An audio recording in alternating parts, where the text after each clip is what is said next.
Yes, the relay on YouTube. Check it out. Lots of stories about me on there. All the boxing facts and info that you want in a very entertaining, educational manner. The relay. Check it out on YouTube. Welcome to the motherfucking relay where we're covering today's top boxing news. Okay, we'll start with this. Boxing scribe Marcos Villegas tweeted, Crawford versus Thurman, and finally, Crawford versus Spence. This tweet is in association with a rumor that surfaced today that Terence Crawford may be on the eve of entering a two-fight deal with the PBC. And at least from where Marcos is sitting, the two fights could be a Thurman fight and finally an Errol Spence Jr. fight. Yeah, that's assuming Errol Spence actually beats Yordanis Ugas. Assuming he does, and a lot of people, they think that he will. Let's entertain this scenario. Let's entertain a scenario where Errol beats Ugas and Crawford signs to the PBC. If this rumor, if it checks out, I'll tell you what I think. It'd be a smart play from the PBC because they don't have that many big fights they can make at this time. They really don't. I mean, Deontay Wilder seems to be on the eve of retirement, and even if he isn't, news on him. Things have gone kind of quiet when it comes to Deontay. In the realm of heavyweight news by way of the PBC, the most that we've heard is that there may be a Ruiz versus Luis Ortiz pay-per-view en route. That's about it. So, no big fights that you can make for Wilder at this time. Not really. Canelo Alvarez decided to forego their multi-fight deal they offered him. I think they offered him a two-fight deal. We talked about it here on the channel, but Canelo Alvarez chose to go to the DAZN Matchroom side of things instead. Not that many big fights they can make. Fights, I mean really, really big fights. Between 160 and 168 pounds. They tried to make a decent-sized fight between Jermall Charlo and Jaime Munguia, but the people over there at Golden Boy Promotions, Oscar De La Coca, he put the kibosh on that. Just not a lot of big fights they can make. Terence Crawford versus Errol Spence Jr. That's one fight where if they pull their resources together, get it together, they can deliver that fight because Terence Crawford is a network and promotional free agent, free to field offers from anybody and everybody. And if they make him an offer for an Errol Spence Jr. fight, well now you're cooking with rice. That's if this rumor checks out, and let's see if it does. If it does, I maintain my original position that Errol Spence Jr. for all these years put distance between himself and that Terence Crawford fight because, well, put simply,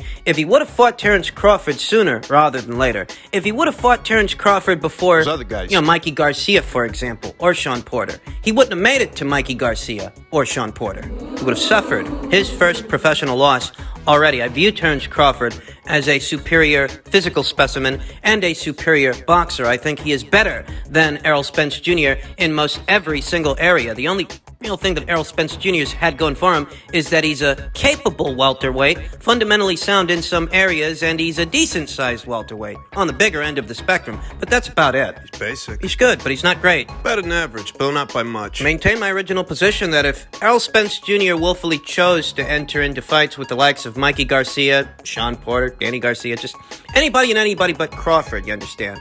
Ugas. That guy. If he chose to have these fights ahead of a Terence Crawford fight, it's because a Terence Crawford fight is a more dangerous fight than those fights. Fight that guy now, you don't make it to those other guys. You don't make it to those other fights. What I think about that, I think that even if Errol Spence Jr. makes it past Yordanis Ugas, the walls are closing in on him. And I've been saying this for some time now here on the channel. The winner of a Montestanionis by way of the WBA. The winner of Jern Boots Ennis versus Castillo Clayton by way of the IBF. The only way you can circumvent these guys and hang on to those belts at welterweight at the same time is if you fight Terence Crawford. Because those guys, they're going to want their title shots. And those are risky fights with young, unbeaten, and hungry contenders. That's what those fights are. So for running risks with those guys in defense of your titles, why not seek to unify them with Terence Crawford, which comes with its own set of risks, but it's a bigger fight, a much bigger fight than any of those fights. That's what I think about that. I gave up hope on this fight. I wasn't holding my breath, and even now, I'm skeptical. I'm very skeptical as to whether or not this rumor will check out. Though if it does,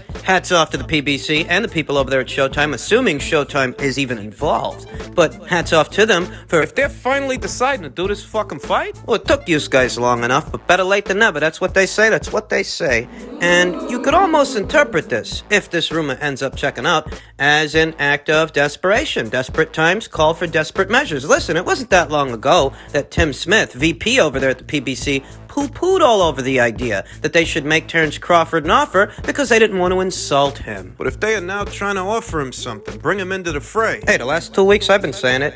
You could conjure up millions and millions of dollars to try and persuade Canelo Alvarez to jump into bed with you guys. You can conjure up some money to see if you can get Jaime Munguia on your side of things. But when it comes to Crawford, you ain't got the scratch, you ain't got the cash. What gives? What kind of fucking dog and pony show are you guys running over here? You can offer these guys all this money, but you can't offer Terence Crawford anything? He's a 3-division champion. So maybe they wised up. Maybe they finally woke up and smelt the coffee. Maybe that's what they did. And maybe Terence Crawford's next fight, which is rumored to be sometime in June, around June, maybe July, who knows? It's supposed to go down this summer. Maybe his very next fight will be Keith Thurman. They've got to feed Keith to someone. They haven't fed him to Jern Boots Ennis yet. Errol Spence Jr., he didn't want to give Keith Thurman the time of day. So maybe they decide to feed little old Keith Thurman to Terence Crawford. Terence himself has expressed an interest in that fight. I wouldn't mind seeing Terence Crawford beat the brakes out of Keith Thurman while we wait for an Errol Spence Jr. fight. I haven't lost sight of the truth. What's the truth? You want to know what the truth is? The truth is that even if Errol Spence Jr. makes good on his word to take on Terence Crawford at some point. Even if this rumor ends up checking out, he ends up signing to the PBC for 2 fights. Well, if that ends up being true, it doesn't change that Errol Spence Jr. willfully saved him for last. And he saved him for last for a reason. Terence Crawford is a riskier fight, a much riskier fight than Mikey Garcia, Sean Porter, Yordenis Ugas. I mean, give me a break. You stop kidding around. You saved that guy for last because there's a chance, a good enough chance, a chance that you're aware of. Good enough chance that this guy beats you. You didn't want to run that risk straight away. And your handlers, that's not what they wanted for you. They wanted you to fight in a round-robin of fights with fighters that aren't as risky to you as Terence Crawford. So if here today, this finally is underway, it's something to celebrate, it is, but it doesn't change my mind. If and when these two guys meet, I got Terence Crawford, and I got Terence Crawford by way of knockout. And just in keeping with the theme of recent revelations, recent news involving PBC and their fighters, Gervonta Davis took to his social media and stated, "They put my tickets on sale 1 month before, like I'm fucking Michael Jackson or something." He doesn't sound happy about that. A Twitter user that goes by the name of Marcus Payton stated, "Okay, Gervonta, I gave you a lot of shit about Mayweather Promotions keeping you in-house. Seems like you're starting to see it. Don't let them ruin what could be fantastic," to which Gervonta Davis himself replied, "My contract's up. That's why they want me to fight this clown so bad." If you needed any further confirmation of what it is Gervonta Davis is saying, per a tweet from Mike Kopinger, sources say Leonard Ellerbe will not be renewing his contract with Gervonta Davis. You heard that right. This relationship seems to be coming to a close, seems to be coming to an end. This isn't the first time that Gervonta Davis has expressed some discontent with how his career is being handled. I vaguely recall some years ago a hashtag, Free Tank, remember that? where Gervonta Davis, then like now, seemed displeased with his handlers. So this is going to be the final fight of his contract with Mayweather Promotions. Let's not get ahead of ourselves. Let's not rush to jump to conclusions. One phone call from Al Heyman could persuade Gervonta Davis to continue in his relationship with Mayweather Promotions and the PBC. So if nothing else, this confirms that everything that glitters ain't gold. Gervonta Davis is, 27 years old now? Yeah. Perhaps he's not as wide-eyed as he used to be when he was first picked up by Mayweather Promotions and Leonard Ellerbe. Certainly not the same wide-eyed kid that he was a couple of years ago when he was just, 22, 23 years old, beating Jose Pedraza, taking his IBF title. Perhaps having been under Mayweather's tutelage, so to speak. Right. Perhaps having been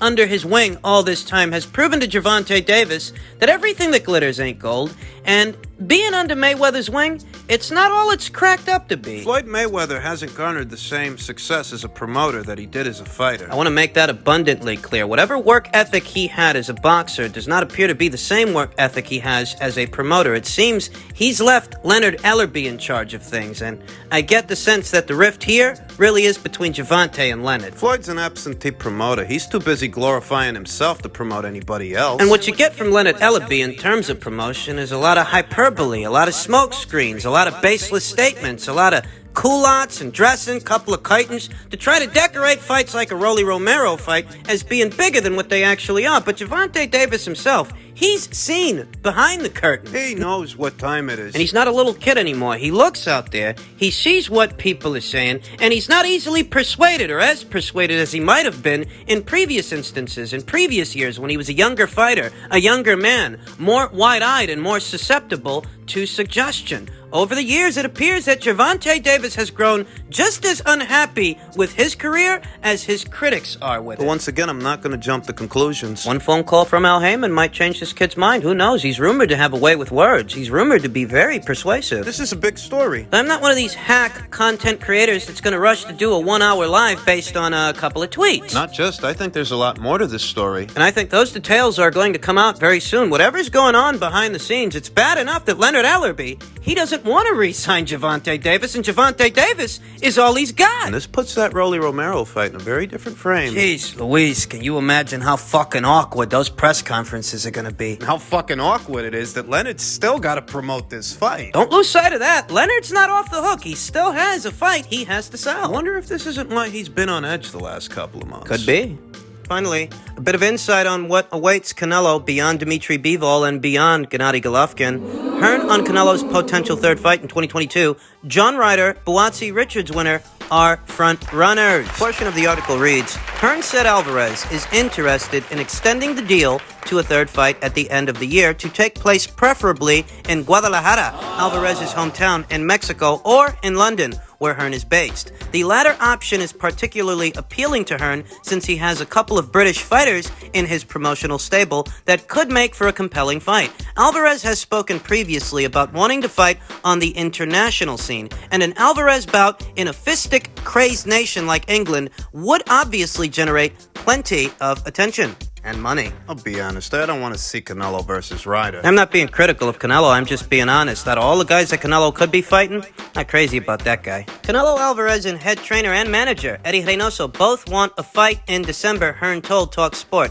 They've both asked me to look at options for Guadalajara and London. Hearn mentioned John Ryder, the rugged 168-pounder from London, as one possibility. Ryder is coming off a high-profile win, a split decision over former middleweight titleist Daniel Jacobs last month in London. The other option for Alvarez is to face the winner of the upcoming light heavyweight tilt between Londoners Joshua Buatsi and Craig Richards. Being honest, just me being honest, I'd rather see the winner of that fight take on Callum Smith. Because the winner of that fight against Callum Smith is a more even fight where anything can happen. But once again, I'm not being critical, I'm just being honest. Hearn believes the mandatory status conferred on Ryder at 168 and the fact that Buatsi Richards is categorized as a WB light heavyweight eliminator should make them all the more appealing as options for Alvarez. We've got John Ryder, who's mandatory at 168 pounds, Hearn said, and you've got the winner of this fight, Buatsi Richards. Both guys are great options, great opponents for Canelo Alvarez in December. There's a lot that has to go right for everybody, but if Canelo Alvarez wants to fight in London in December, which we're told he would like to explore that option, the winner of this fight, Buatsi Richards, is a clear front runner, because this is the official eliminator for the winner of Canelo versus Bivol. Yeah, if Canelo Alvarez wants to fight in the UK, it would make sense to take on a UK-based fighter. And this is why I'm not critical. I understand the hierarchy of thought. I understand the reasoning. Another name on Canelo Alvarez's short list for December is the cruiserweight titleist Lunga Makabu of South Africa. Hearn had previously mentioned that Alvarez's third fight could potentially involve Makabu in Guadalajara. Alvarez and Reynoso seem fixated on moving to cruiserweight and facing Makabu. Shortly after Alvarez's knockout win over Caleb Plant last November, a Makabu fight, if and whenever it happens, would be less enticing for Hearn as he has no concrete ties with the Congolese-born fighter. Makabu is promoted by Don King. Hearn's preference, clearly, is to stage Alvarez's third fight on British soil. I would certainly love to bring Canelo Alvarez to the UK. Listen, it stands to reason that if the third fight is intended to take place in the UK, he'd take on a UK-based fighter. The winner of Joshua Buatsi and Craig Richards is nothing to sneeze at. It's not. Those are two very big boys. Natural light heavyweights. Heavy-handed ones. And if you're gonna do a fight in the UK, ideally it'd be against a UK-based fighter, so I get it. But I think that most people, myself included, are holding out hope that should Canelo Alvarez unseat Dmitry Bivol as this division's light heavyweight champion, move on from that, fight Gennady Golovkin for a third time. If he beats him, I think most people are holding out hope that Canelo Alvarez might return to the light heavyweight division and become that division's undisputed champion by taking on the winner of Beterbiev versus Smith. I think if you ask people, that's the fight they want to see the most. And I think that in terms of prestige, legacy, as it were, how many guys out there can say that they're two-time undisputed champions?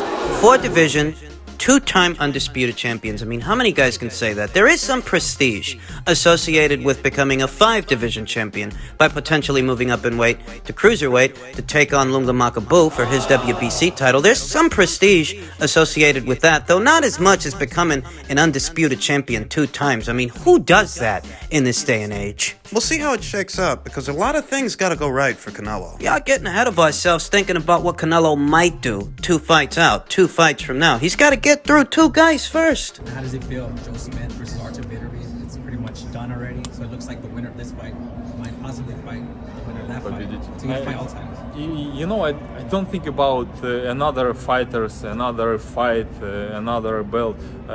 I have my date, May 7. I just thinking about only May 7 and only about my opponent.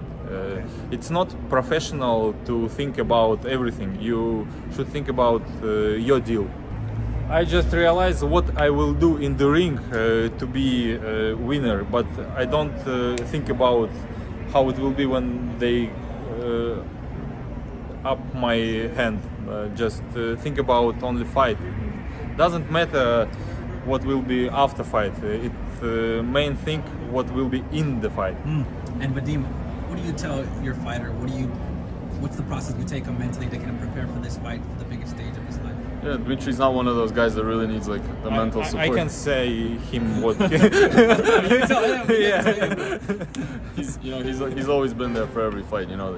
We've seen that every time. So right now it's just about getting all the strategic stuff and getting everything to make sure that the fight is as comfortable as it can possibly be. Considering everything that's going on. That was Little Giant Boxing speaking with Dmitry Bivol, WBA light heavyweight champion himself, and his handler, Vadim Kornilov. And, I can only tell you what I think. And if you want to know what I think and you're here, so I'll assume that you do, let's not get too ahead of ourselves thinking about what Canelo might do 2 to 3 fights from now when he's got to get past this guy first. And this guy don't give me the impression that he's shrinking in the moment or that he's taken by it at all. This guy strikes me as a consummate professional who actually believes in himself, believes in his abilities, and he's not just showing up for a chat. This ain't just some young guy who's shooting off at the mouth. Just saying that he wants a Canelo Alvarez fight so that he can use the money he makes in it to buy a new sports car. No, Dmitry Bivol is a family guy. He's situated, seems settled, centered. He knows what he's fighting for. Ask 10 guys if they want the Canelo Alvarez fight. Those 10 guys are going to tell you they want the Canelo Alvarez fight. They might, but they might want it for different reasons. Some guys know win or lose, they're going to make a lot of money, the most money they stand to make at any point in their careers, fighting Canelo Alvarez, and for some guys, that's the appeal. And I think that does appeal to Dmitry Bivol. I don't think that's the only thing he has on his mind. I'm just saying, let's not get ahead of ourselves. Let's not look past this guy.